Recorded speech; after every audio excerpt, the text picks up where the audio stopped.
Hello and welcome to An Old Man Watches. And today I'm going to be talking about the 2013 fantasy action romp Hansel and Gretel Witch Hunters, which I decided as a title was too long to try and fit it all on the screen. So we're going to go with just Hansel and Gretel for the purposes of this video. But if you do go looking for the film, make sure you get the one with the Witch Hunters subtitle, because the mockbuster Schlockmeister's The Asylum cranked out a knockoff around the same time as this film. And while I haven't seen that knockoff, I'm confident that, like all Asylum films, it's terrible and not even in an interesting or good way. So in any case, this film begins with a short prologue section where the titular characters are still kids, and as in the well-known fairy tale, they get abandoned in the forest by their father, and in the process of trying to find their way home, they stumble across a house made of candy, which is owned by a witch, who kidnaps them with the intention to fatten them up and eat them. Unfortunately for the witch, Hansel and Gretel fight back, and her spells prove mysteriously ineffectual against them. So it is the witch who ends up being the one who goes in the oven. End of prologue. Skip a decade or so, the main film starts. Gretel and Hansel are now a famous witch-hunting duo. That's the title of the film. And they make their living by tracking down magical nasties and then slaying them with a wide arsenal of elaborate weaponry. My favourite of these is the world's most over-engineered crossbow. So these sibling slayers of the supernatural are called to an area where witches have stolen nearly a dozen children. And there they find themselves facing off with an entire coven of hags. Will the duo's resistance to magic and their potent arsenal be enough for them to emerge triumphant this time? Well, I mean, I can guarantee there's going to be lots of action and violence with a leavening of comedy before the more or less inevitable answer to that question is finally given.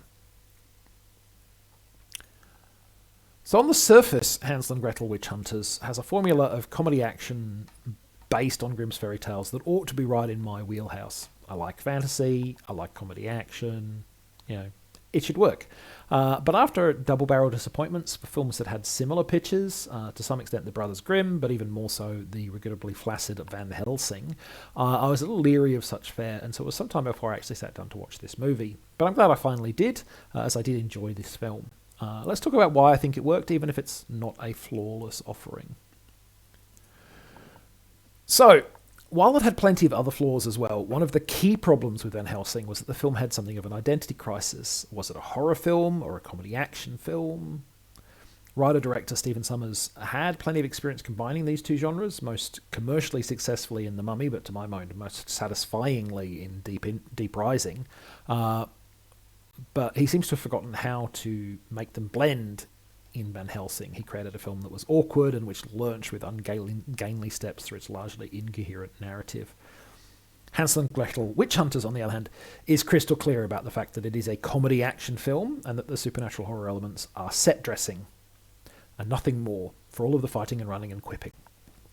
Replace the witches with an implausibly complicated criminal plan involving cars and it'd be a Fast and Furious movie. Replace them with dinosaurs and we'd be in Jurassic World. And the cast clearly got the memo on the film's action comedy identity too, as they put their tongues firmly in their cheeks and merrily ham up their lines with full-blooded gusto. Every aspect of the film is in sync, and that's key to making a gonzo mashup like this really work. On the subject of casting, this film features Gemma Arterton as Gretel. Arterton's a solid actor who's proven capable of tackling a pretty wide diversity of roles. I mean, she couldn't save the turgid 2010 version of Clash of the Titans from its grinding mediocrity, but she's only human, she's not a miracle worker. And I think importantly for this film, she's very convincing in her performance as a deadly fighter and all-around badass. And that's another major point of difference from Van Helsing. In that film, Kate Beckinsale looks horribly awkward and out of place as an allegedly skilled fighter and master of various melee weapons. Now, I'm not pointing the blame at Beckinsale for this.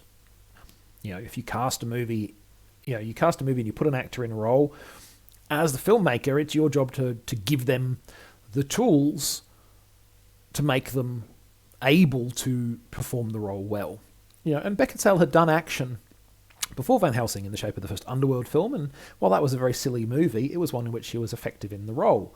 I suspect the difference was that in Underworld, the filmmakers spent the time and effort to give her the tools that she needed, and that in Van Helsing, they did not. And I think, in Hansel and Gretel Witch Hunters, clearly they have given Gemma Arterton, the training, the tools, the support that was needed for her to convincingly carry off the role of, martial arts expert, crossbow firing witch killer. Because I'm pretty sure in real life she is, not out there hunting and slaying witches. She is acting.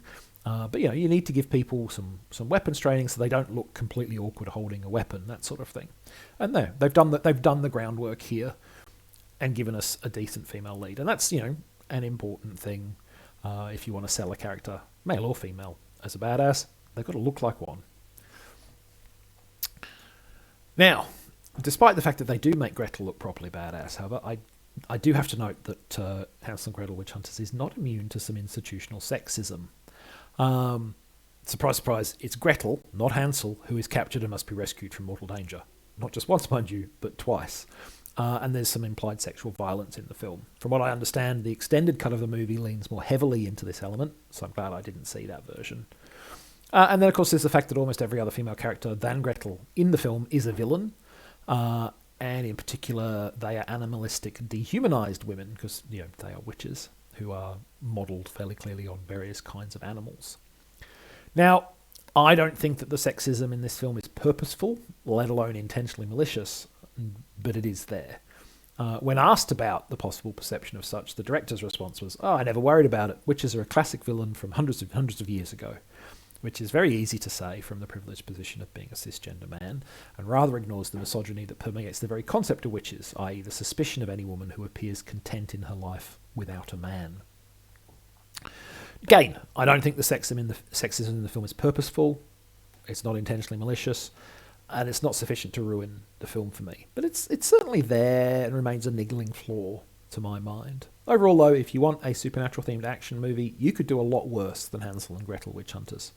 I know I have.